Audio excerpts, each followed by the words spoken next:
la grabación, más que nada para que después nos quede un enlace y podamos compartir con las compañeras que no puedan participar de esta instancia. Bien, en este caso les decía, ya en avanzadas las clases, empezamos a indagar un poco qué es la filosofía, ¿no? Y bueno, y nos encontramos con un montón de definiciones de filosofía. Bueno, a ver, ¿de qué se trata la filosofía? Bueno, es la búsqueda del conocimiento, es el transitar por diversos caminos. Si vamos al origen etimológico, estamos pensando en que la filosofía tiene como en su origen dos palabras. Filo, ¿sí? Origen de la palabra, el origen etimológico, eso se refiere. El origen de la palabra es griego, ¿sí? Por lo tanto, del griego vamos a identificar que se trata de filo, amor, y sofía, sabiduría. Entonces, cuando decimos ¿qué es la filosofía? Generalmente, si algo hemos escuchado o nos han enseñado en la escuela, es amor a la sabiduría. Y efectivamente, esa es la definición de lo que significa esa palabra. ¿Qué pasa? En la secuencia de estas clases, lo que fuimos viendo es que también hay como otras miradas, ¿sí?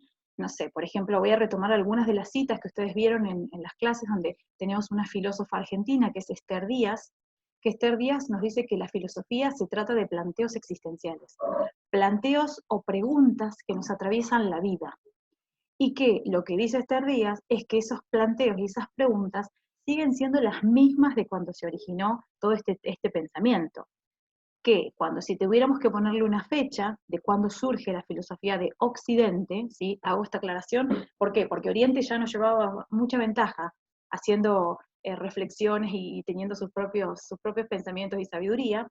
Entonces, la filosofía de Occidente vamos a poner fecha, ¿sí? Estimativa, entre el siglo V y VI antes de Cristo, ¿sí? Es decir, estamos hablando de un pensamiento que surgió hace 2500 años.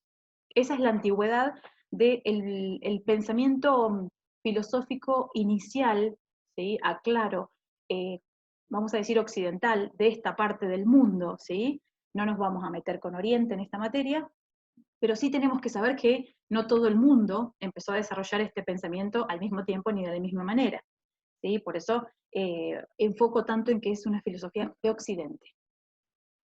Con respecto a este pensamiento que surge como una respuesta racional, ¿sí? Como un intento de respuesta racional a los fenómenos naturales en un primer lugar. La filosofía surge como para enfrentarse, o de forma, vamos a decir, opuesta. No me gusta mucho lo de opuesta, pero tomémoslo así, para que sea más claro, como dos veredas, enfrentados en dos veredas, el pensamiento mitológico y el pensamiento filosófico. El pensamiento mitológico era todo ese pensamiento previo a lo que es el inicio de la filosofía. Porque lo que vimos en la clase es que el mito tiene la referencia permanente a dioses, ¿sí? En los mitos siempre están los dioses con poderes, los dioses con pasiones, con deseos, que intervienen en la vida de las personas, ¿sí? Porque de hecho hasta tienen la fuerza de torcer el destino de una persona si quisieran. Esto se ve muy claro en dos obras muy importantes que son la Ilíada y la Odisea, ¿sí? Son textos clásicos griegos, donde ahí se ve cómo si hay una guerra, están los dioses interviniendo para que esa guerra se lleve a cabo, o protegiendo al héroe en el caso de que quieran que permanezca con vida. Es decir, todos los fenómenos, así como pudieron leer en la clase el mito de Perséfone. Perséfone es esa diosa que es raptada, ¿se acuerdan? Que hay un dios que se la lleva a los infiernos. Bueno, justamente, y que eso genera que obviamente su madre, que es la madre tierra, se ponga triste. Imagínense, bueno, ese paso de las estaciones, ese cambio en el clima, está explicado justamente porque un dios se enamoró de una doncella y la raptó. Entonces, de esa manera se explicaban los fenómenos. Con la presencia de los dioses, por eso digo, los dioses tenían figuras antropomórficas. ¿Qué significa esto? Tenían figura humana. Entonces podían circular tranquilamente entre las personas, ¿sí? Sin, no les digo ser advertidos, pero bueno, podían como disimular su paso. Ese tipo de explicaciones fue suficiente y bastaba, me refiero alcanzaba, para el pensamiento de la época, ¿sí? Para el pensamiento griego de un determinado momento histórico. Pero en el siglo VI o el siglo V, ¿sí? Antes de Cristo, ya estamos con que ese tipo de explicaciones ya no son suficientes. Entonces necesitamos ¿sí? Otras explicaciones que nos llenen desde otro lugar y que ya no tengamos que apelar a la presencia de los dioses. Justamente ahí es donde surge la filosofía, como para dar otras explicaciones diferentes a las que había hasta el momento. Y les decía recién, estas explicaciones tienen esta característica de ser racionales, ¿sí? Porque vamos a ahí ver en los primeros pensadores filosoístas o filósofos naturalistas también, son nombres que son equivalentes, vemos que ellos intentan explicar el arjé o principio vital, ¿sí? Es eso, el principio de vida. En el caso, por ejemplo, de Tales de Mileto, dice que el principio de la vida está en el agua, que el agua se encuentra en los tres estados, que el agua está formando parte del organismo humano, es decir, cada uno desarrolla sus pensamientos y sus ideas, sus argumentos en torno a por qué cada uno cree que el origen de la vida está en un elemento de la naturaleza. Digo Tales de Mileto y puedo mencionar a Anaxímenes. Anaxímenes también decía que el origen de la vida, el arjé, el principio vital está en el agua, entonces, perdón, el aire. Anaxímenes nos decía que el aire es fundamental para la respiración humana, que justamente el aire es lo indestructible, es lo que queda cuando no queda nada. Es decir, cada uno se va buscando sus argumentos, pero fíjense que hasta el momento no va entrando ningún dios acá, ¿sí? Todo se explica por medio de elementos naturales. Así podemos ir hasta Anaximandro, ¿sí? Anaximandro efectivamente dice que en realidad el origen de la vida está en los 4 elementos, ¿sí? Y no en uno solo. Entonces ahí ya podemos hablar de un filósofo que es pluralista, porque estamos diciendo que el origen de la vida está en muchos elementos de la naturaleza. Mientras que los que consideraban que el origen de la vida estaba en un solo elemento, se llaman monistas. Mono es uno, ¿sí? Entonces podemos decir que Tales de Mileto y Anaxímenes son monistas porque creen que hay un solo elemento vital, un solo principio en un elemento de la naturaleza, mientras que Anaximandro, por ejemplo, nos dice que son varios. Pero aquí hay una salvedad con Anaximandro, ¿por qué? Porque dice que son los 4 elementos, pero todos están como dentro de una masa amorfa, dice él, sin forma, una masa sin forma, donde esos 4 elementos están en permanente lucha, ¿sí? Lucha y oposición permanente, y que inclusive están atravesados o afectados por 2 fuerzas, ¿sí? Que son justamente el amor y el odio, que es polemos y eros, los términos griegos. Así que bueno, cada uno, fíjense, está tratando de explicar racionalmente cuál es el origen de la vida. Todo este periodo que les voy contando se denomina periodo cosmológico.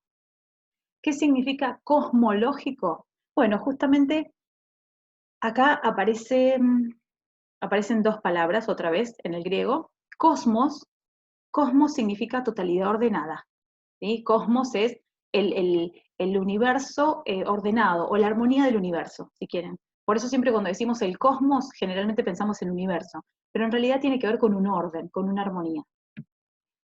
Y si vamos a logos, que de ahí viene esto de logía, sí, no sé, la antropología, la psicología, todos esas disciplinas, justamente logos es una palabra griega que tiene muchos significados y que entre ellas significa estudio, significa teoría, significa razón, ¿sí? Por lo tanto, la cosmología es el estudio del cosmos o del universo ordenado. Todo ese periodo, les decía recién, de Tales, Anaxímenes, Anaximandro, es un periodo donde fíjense que están reflexionando sobre el mundo, ¿sí? Sobre la naturaleza, sobre el origen de la vida. Es decir, están reflexionando sobre ese cosmos entendido como un orden o una armonía universal. ¿Qué pasa? Ya estamos ahora en la última clase que estamos transitando, empezamos a trabajar con otra mirada, es decir, ya con Sócrates, por ejemplo, damos inicio a lo que se llama el periodo antropológico. Y volvemos a lo mismo. Otras 2 palabras, fíjense, antropo significa hombre, y logos, o logía, antropología, ¿sí? O periodo antropológico, logos significa estudio o razón, ¿sí? Entonces ahí lo que volvemos es justamente al estudio del hombre. Por lo tanto, lo que hace Sócrates es iniciar la reflexión en torno al ser humano, ya no en torno a lo que sería, vamos a decir, el orden o el origen del mundo, sino justamente en torno a lo que es el ser humano. Bien, estoy mirando para no adelantarme con el desarrollo de los temas, pero hasta acá vamos a ir bien.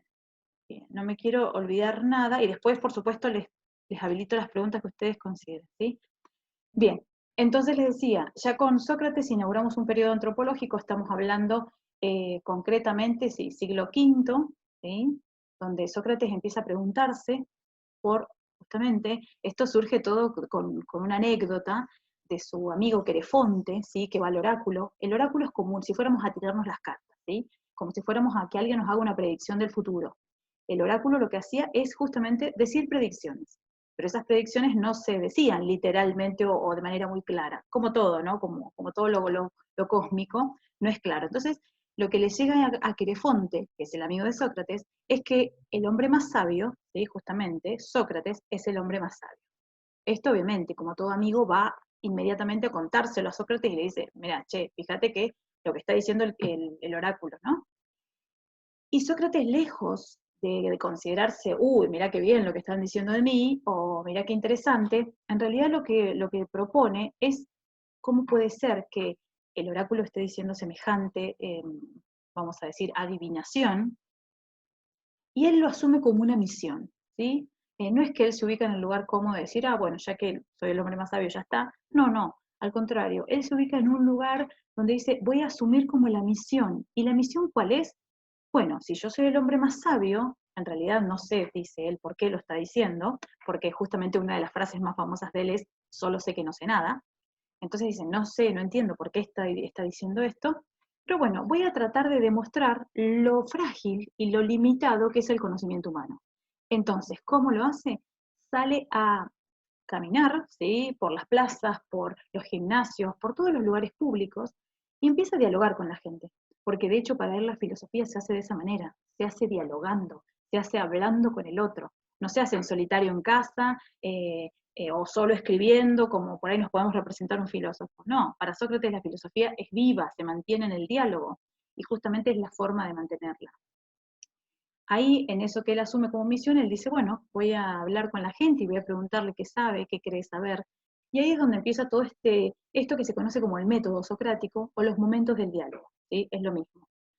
Que, según los autores que ustedes lean, pueden identificarse dos momentos o depende, hay tres momentos también. En el texto de Carpio ustedes encuentran tres momentos. Carpio es el texto que yo les pongo en la bibliografía, ¿sí? Estos textos que yo les pongo en el material de estudio, ese es el autor, Adolfo Carpio, así se llama. Entonces lo que dice Carpio es que, en el texto obviamente, Sócrates va digamos, por las plazas, por estos lugares públicos, interrogando a la gente. Entonces, por ejemplo, a los jueces le pregunta qué es la justicia, a los soldados o al jefe del ejército le pregunta qué es la valentía, y a los artesanos le pregunta, bueno, a ver, cuál es el origen o cuál es la parte más importante de su proceso de producción. Es decir, habla con todo el mundo. Por lo tanto, Sócrates tiene una mirada muy democrática, guarda ahí con la época consideraba, la época tiene toda una carga, digo, la Grecia clásica consideraba que los habitantes eran solo los hombres mayores de 18 años, ¿sí? Ciudadanos, nacidos de familia noble, es decir, no era muy democrático en el concepto que entendemos hoy, pero sí lo que hacía Sócrates es habilitar el intercambio con adultos, mayores, jóvenes, es decir, en realidad no había límite para el intercambio de ideas. En eso que conocemos, que les decía recién, como hoy por hoy le llamamos método socrático, no es que él decía, ay, tengo un método, no, en absoluto, sino que él iba llevando como el diálogo, lo iba llevando pausadamente y lo iba haciendo pasar a la persona, al interrogado, por tres momentos. El primero es la refutación tiene que ver con ese momento en el cual el interrogado, ¿sí? Expresa lo que sabe, pero debido a las preguntas que le va haciendo Sócrates, entra como en un estado así de confusión, ¿sí? De perturbación. ¿Por qué? Porque, por ejemplo, eh, el jefe del ejército, entonces Sócrates le dice, bueno, ¿qué es la valentía? El jefe del ejército dice, bueno, la valentía es ir al campo de batalla y atacar al enemigo. Bueno, perfecto, dice Sócrates. Bien, y esa es la única forma, así es la valentía, es ir al frente, es atacar al enemigo. Bueno, no, también dice el jefe del ejército, también puede ser otra estrategia de guerra, que es que el ejército se repliegue, ¿sí? O sea, se vaya para atrás, haciendo avanzar al enemigo y ahí sí atacar nuevamente. Ah, perfecto, bien, entonces la valentía ya no es solo ir al frente, sino que a veces también es retirarse. Sí, sí, perfecto. Y dice, y también puede ser valiente alguien que esté soportando una enfermedad, que esté padeciendo una enfermedad y la esté sobrellevando de alguna manera. Sí, sí, puede ser, dice el jefe del ejército, y así sucesivamente. Fíjense cómo Sócrates va llevando el diálogo de tal manera que la concepción inicial de ese jefe, que era que la valentía es ir a atacar al enemigo, se va desarmando. Entonces, ese es el proceso que hacía Sócrates. La primera etapa de refutación, la persona hablaba, expresaba lo que sabía, pero con las preguntas de Sócrates iba como medio, vamos a decir, empastándose todo eso, ¿sí? Se iba complicando todo ese asunto. Y justamente después de ese periodo donde el jefe del ejército va y viene entre las respuestas, las preguntas, y no termina como de quedar muy tranquilo, pasa el momento de catarsis. Segundo momento que, según Carpio, que es el autor que nosotras estamos trabajando, es ese momento de purificación. De hecho, lo define así, como la catarsis es la purificación, es la purga, es sacarnos la confusión que tenemos encima, ¿sí? Como si uno se depurara. Ese segundo momento, obviamente, inmediatamente da paso a lo que es la mayéutica, el tercer momento. ¿Qué es la mayéutica? La mayéutica viene de lo que es la mayéutique, que es el arte de dar a luz. Es decir, la mayéutica tiene que ver con el dar a luz, el parir. Y en eso Sócrates, él dice que se parece a su madre. ¿Por qué? Porque su madre justamente es partera de cuerpos, ¿sí? Hace nacer niños, concretamente, y él es partero de almas, porque lo que él hace es ayuda a sacar el conocimiento que las personas tienen en su interior, ¿sí? Entonces, en ese sentido es que él dice que él oficia de esta actividad del arte de dar a luz, pero lo que hace sacar, o lo que hace salir en realidad de adentro, del interior de cada persona, es el conocimiento, ¿sí? Así que ahí estamos hablando de esos tres momentos que constituyen lo que se llama el método socrático. En ese diálogo, por eso les digo, Sócrates es muy habilidoso en la capacidad de pregunta y de respuesta. ¿Por qué? Porque no es un maestro en el sentido tradicional. ¿Qué quiero decir con eso? No es que ustedes, en el caso de Sócrates, le preguntan qué es la justicia o qué es el amor y él automáticamente responde. No, no. A él le interesa que cada uno de nosotros llegue a ese conocimiento, porque él tiene plena, digamos, confianza en que el conocimiento ya está en nuestro interior, ¿sí? Es decir, en ese caso, la idea o la intención es sacarlo, porque el conocimiento ya lo tenemos. Y otra de las características del diálogo socrático es justamente la ironía. Pero guarda, acá no hay que entender ironía en el sentido actual, ¿sí? Porque hoy por hoy un comentario irónico podría ser que, no sé, un comentario burlón o un comentario con doble intención. No, para Sócrates la ironía es el fingir que no sabe. En eso consiste la ironía en Sócrates, ¿sí? El fingir la ignorancia, ese sería ese momento inicial donde él pregunta, ¿sí? Con la intención de que el otro, de que el interrogado, de que la otra persona exprese lo que sabe, ¿sí? Hasta ahí, digamos, sería esa ironía, no es con ningún, por eso van a leer esa característica del diálogo que tiene que ver justamente con eso, ¿sí? Con la capacidad de fingir que no sabe o fingir que no tiene conocimiento de algún tema. Bien. En esta secuencia que vamos haciendo de los filósofos griegos, también otro, ¿sí? Que afirma que el conocimiento lo tenemos en nuestro interior es Platón, ¿sí? Platón es alumno o discípulo de Sócrates. Y justamente lo que nos propone Platón es pensar que, ya partiendo de las ideas de su maestro, ¿sí?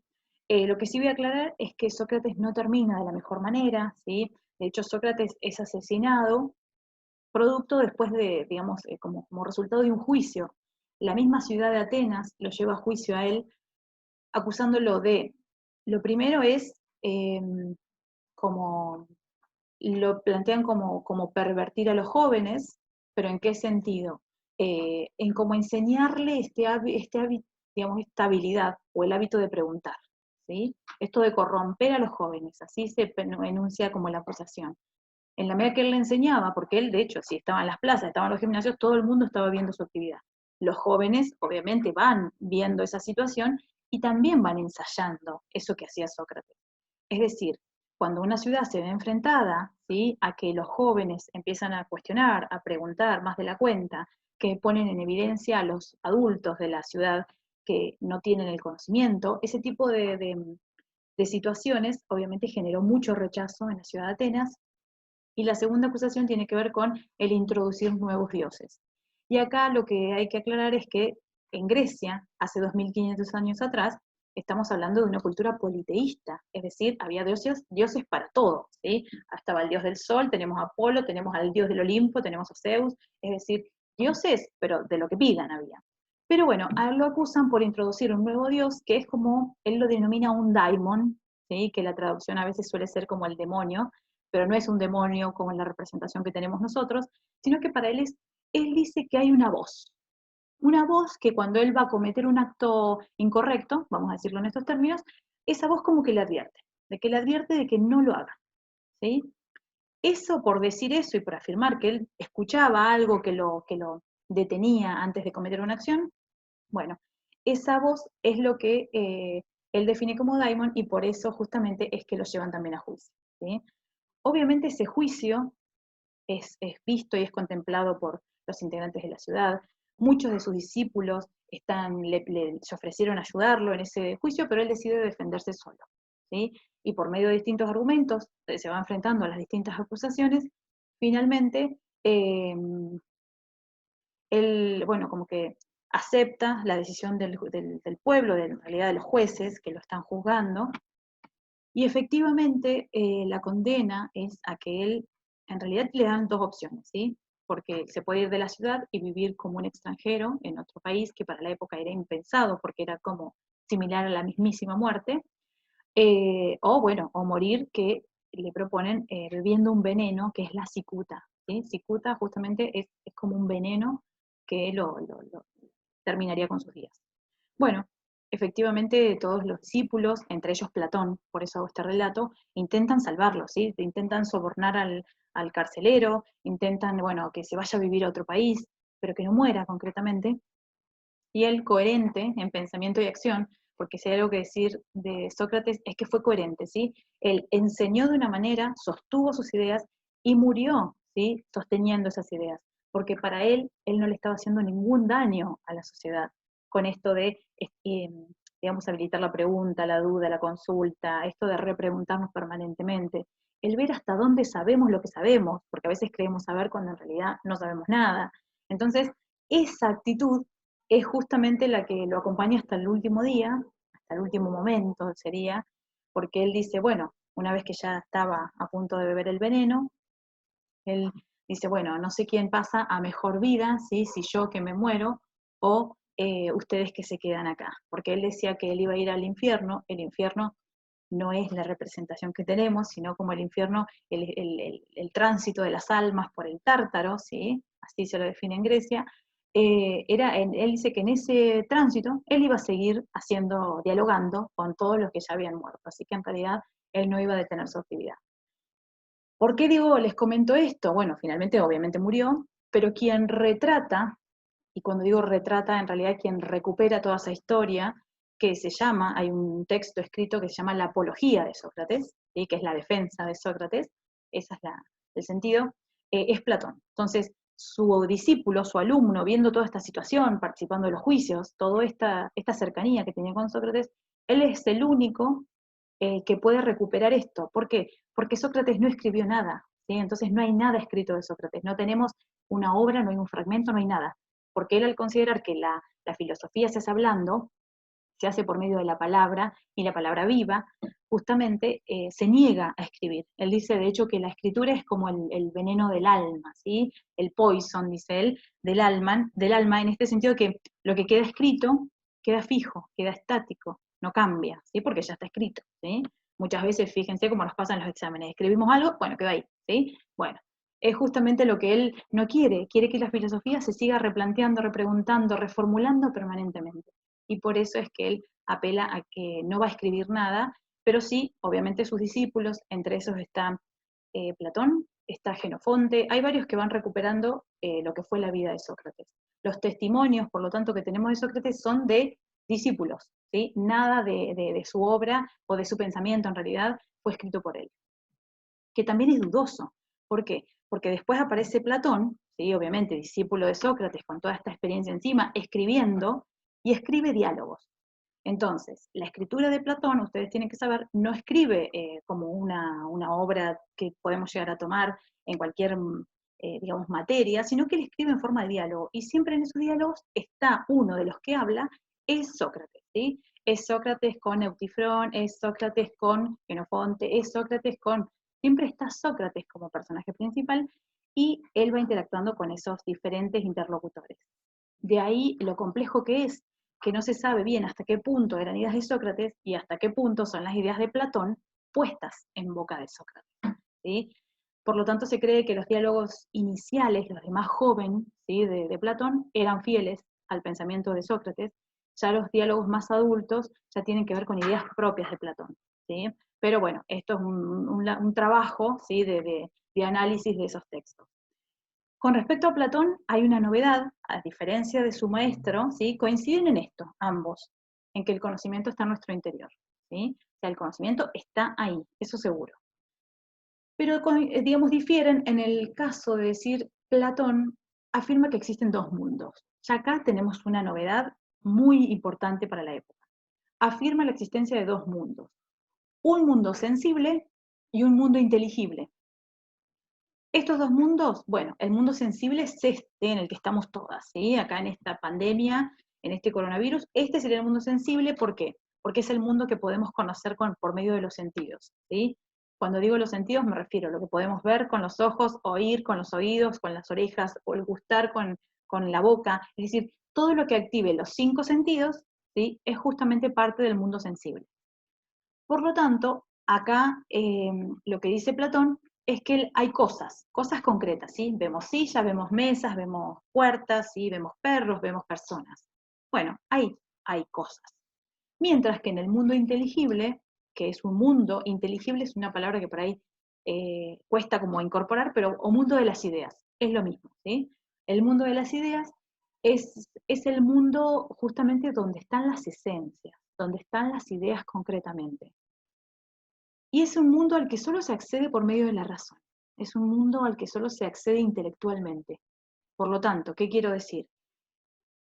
A ese mundo, ¿sí? A ese mundo ideal o ese mundo de ideas, por eso mucho tiene que ver con esta expresión del amor platónico. ¿Vieron? Cuando nos dicen, bueno, no, pero es un amor platónico. El amor platónico es ese amor ideal que poco tiene de real. Bueno, efectivamente, de ahí viene esa expresión. En este caso, Platón dice que el mundo de las ideas es el mundo perfecto, es el mundo que no tiene cambios, obviamente, no está sujeto al cambio, no se transforma, no está afectado por el dato de los sentidos, que para la época el dato de los sentidos venía a ser como un conocimiento de segunda calidad, ¿sí? Entonces hay que aclarar que para ellos, para los griegos me refiero, antiguos, el conocimiento verdadero era el que se alcanzaba por medio de la razón, concretamente. Por lo tanto, el mundo inteligible tiene que ver con estas particularidades, que es perfecto, que no cambia, que es único, que es el modelo, ¿sí? Todo esto ustedes si lo han visto en el texto de Carpio, y si no en el apunte de la clase, también ahí lo van a encontrar. Entonces hay un montón de características, ¿sí? de las ideas, como que las elaboran en contraposición al mundo sensible. Entonces dice, mientras el mundo inteligible es uno, es único, ¿sí? Acá el mundo sensible es múltiple, porque hay muchas cosas. Vamos a un ejemplo concreto. En el mundo inteligible habría una idea de perro, que es la idea de perro, ¿sí? Mientras que acá lo que sabemos, en este mundo en el que transitamos todas, hay muchos perros, ¿sí? Tenemos perros, no sé, tenemos el perro salchicha, el perro pequinés, el perro, no sé, el bulldog, lo que ustedes quieran, ¿sí? Pero hay muchos perros. Y así pasa con todo. Así como en el mundo inteligible está la idea de mujer, ¿sí? Una idea de mujer como esencia, acá lo que vemos es que hay muchas mujeres, todas distintas entre nosotras, pero todas, según Platón, estamos respondiendo a esa idea o a ese ideal que está en el mundo inteligible. Es un poco complejo, ¿sí? Esta teoría, porque allá acá empieza a agregar otros elementos, pero bueno, quédense tranquilas que vamos a ir progresivamente tratando de entender esto que nos dice Platón. Entonces, en este mundo inteligible o mundo de las ideas están las esencias que, les decía recién, son perfectas, inmutables. Cuando digo inmutables significa que no cambian, atemporales, no están sometidas al paso del tiempo. Eh, Podemos decir que tampoco, como no están sometidas al paso del tiempo, no nacen ni mueren, ¿sí? Por lo tanto quedan como, no les voy a decir estáticas, pero quedan como permanentes. a diferencia del mundo sensible que tiene todas las otras características. Es imperfecto, es múltiple, es una copia del mundo inteligible, ¿sí? En ese caso, el mundo sensible claramente está como en menor calidad.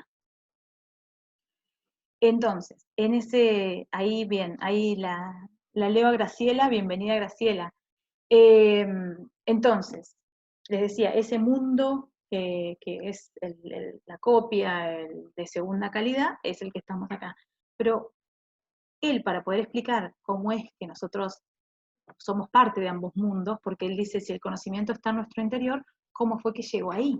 ¿Sí? Acuérdense que Sócrates ya nos venía diciendo eso, que el conocimiento estaba en nuestro interior, y ahora Platón también va a sostener esa idea, y nos va a decir justamente que antes de estar en este mundo, antes de nosotras estar en este mundo, que es el mundo sensible, ¿sí? Repito, sensible porque lo conocemos por el dato de los sentidos, ¿eh? No es porque estemos sensibles y estemos ahí con una lagrimita a flor de piel, no, no, sensible tiene que ver con el dato de los sentidos.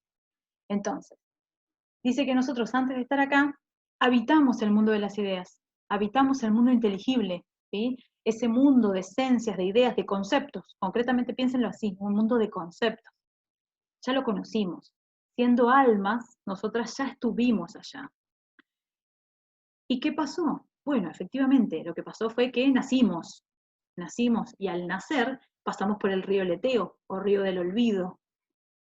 Obviamente, cuando imagínense que pasamos, nosotras venimos siendo almas con todo el conocimiento, cargadas de saberes, pasamos por el río del olvido, ¿qué nos puede pasar? ¿Sí? Y bueno, sí, nos olvidamos concretamente.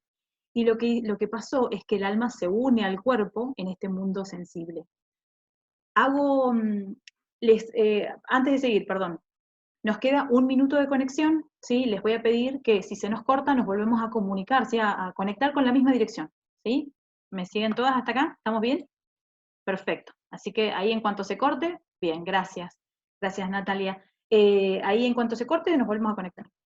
Entonces les decía que siendo almas conocimos todo, veníamos como cargadas de conocimientos, pasamos el río del olvido, nos olvidamos, y el alma se unió al cuerpo. Porque fíjense, pequeño detalle, en este mundo sensible estamos con cuerpo, ¿sí? Además de todo, ya que conocemos este mundo sensible por medio del cuerpo, bueno, por medio de los sentidos, perdón, es porque el cuerpo nos permite conocer. Entonces, el cuerpo acá lo que nos hace, ¿sí? Es como ser un receptáculo, un recipiente de lo que va a ser el alma. Acá se une alma y cuerpo, y lo que dice Platón es que en realidad cuando conocemos algo en este mundo no lo conocemos, sino que lo recordamos.